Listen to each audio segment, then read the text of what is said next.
এবার আমরা একটা মাটির গান শুনব। বাংলার মাটির গন্ধ, নদীর স্রোত আর মানুষের সহজ সরল জীবনের গল্প ফুটে ওঠে আমাদের লোকগীতিতে।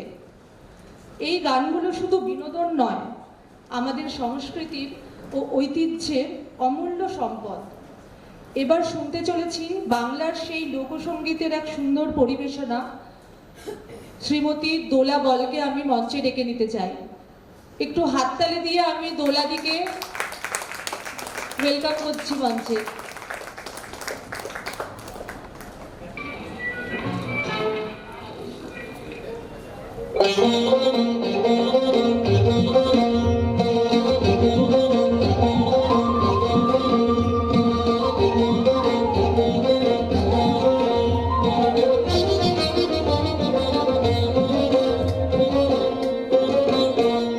সুজন মাঝি রে কোন ঘাটে লাগাইবা তোমার নাম,